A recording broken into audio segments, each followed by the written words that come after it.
साईं बाबा का अवतार शिरडी गांव में नीम वृक्ष के नीचे बालक रूप में हुआ।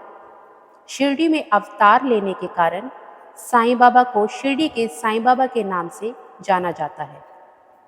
उस समय सभी तरफ पाप की कालिमा फैली हुई थी। लोग दुखों और पाप में डूबते जा रहे थे।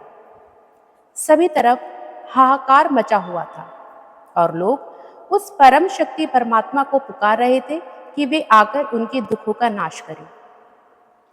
लोगों की पुकार सुनकर सभी देवी देवताओं की कृपा से मानव जाति के कल्याण हेतु शिरडी नामक स्थान में युग पुरुष ने अवतार धारण किया, जो साईं बाबा कहलाए।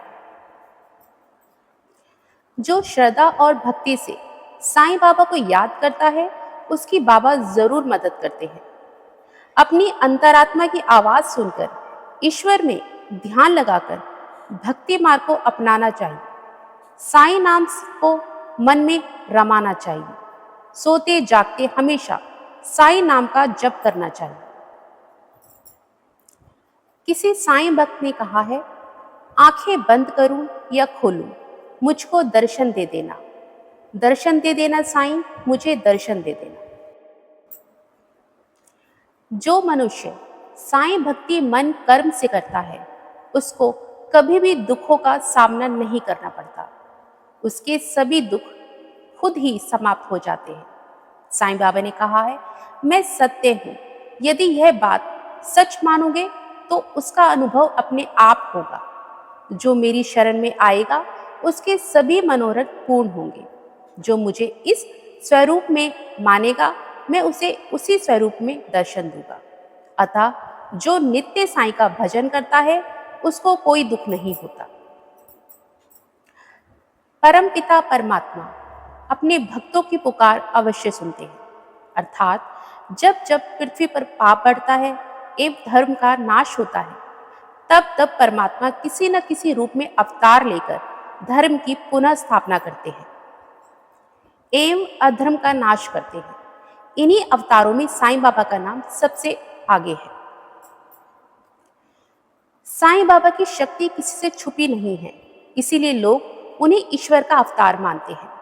साईं बाबा ना हिंदू थे ना मुसलमान, वे तो ईश्वर का अवतार थे। जब कोई उन्हें हिंदू कहता तो वे कुरान आयतें सुनाते, जब उन्हें कोई मुसलमान कहता तो वे गीता का ज्ञान देते। साईं बाबा 16 वर्ष की तरुण अवस्था में शिरडी नामक स्थान में नीम के वृक्ष के नीचे प्रकट हुए थे। तरुणावस्था में भी साईं बाबा का ज्ञान महात्माओं के समान था। साईं बाबा का बसेरा एक टूटी फूटी मस्जिद थी, जिसे वे द्वारिका माई कहा करते थे।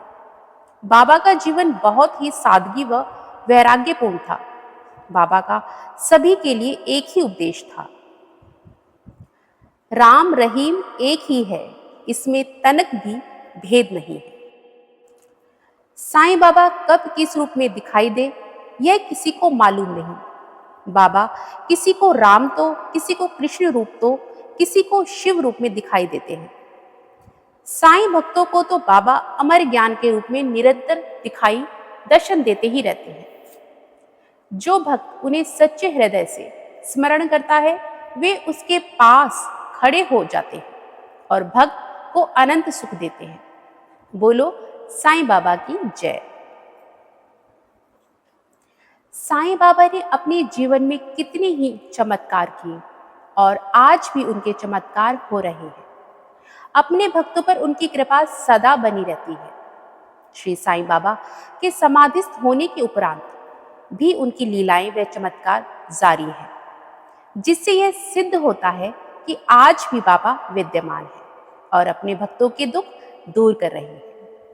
अनंत कोटि ब्रह्मांड नायक राजाधिराज योगिराज पर ब्रह्म श्री सच्चिदानंद सद्गुरु साईनाथ महाराज की जय।